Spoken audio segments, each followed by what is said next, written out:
There's a lot of uncertainty with health care right now, in particular the Affordable Health Care Act. You may have heard about HSA, or Health Savings Account.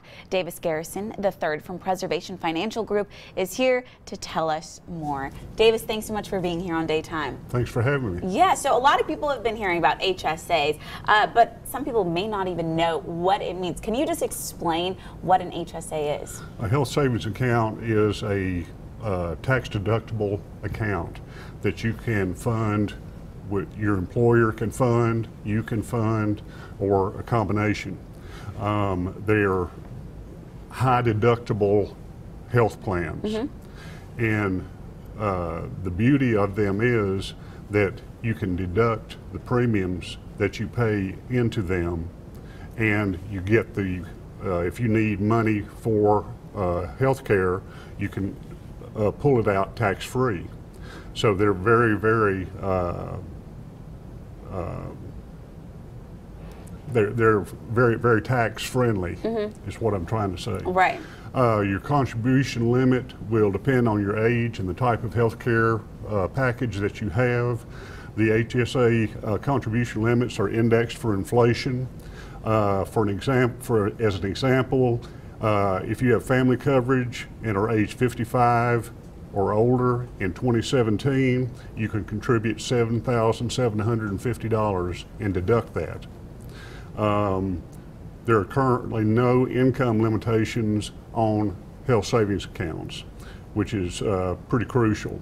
You do not have to have any earned income to contribute to them. Okay. That's very effective for people that are retiring earlier, like 59 and a half, and what we do is recommend, if they're going to institute a HSA, that once they reach 59 and a half, if they have an IRA, which they in all likelihood do, when they take money out of that IRA, it's going to be taxed. Right.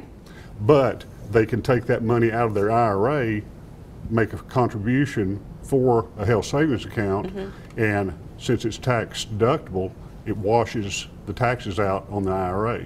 Which may be a good option for some people, but maybe that's something that they would have to have a conversation with you about to see if that actually works for them in their lifestyle, right? Exactly. 59 and a half, there is no more 10% penalty on withdrawals from IRAs. So and you can't enroll in Medicare until 65. So there's basically a 5-year gap that you need to do something.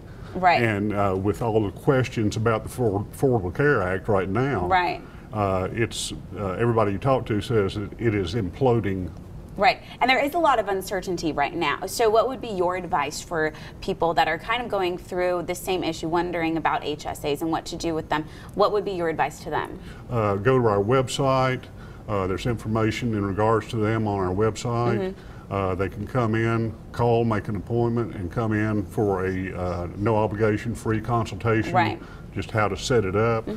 Who to talk to. Right, and just obviously just find out some more information about HSAs and maybe what it can do for them, how it can help them, right? It is a viable alternative. It is. It really is. All right, well, Davis, thank you so much. We so appreciate you coming on and talking to us about this. Always some great advice that you have for our viewers. And if you want to stop by and maybe make an appointment, find out some more information about HSAs or anything else that you have some questions for Davis, you can stop by Preservation Financial Group. The number is right there on your screen. They're located in Johnson City, right off Sunset Drive. The preceding portion of Daytime Tri-Cities was sponsored by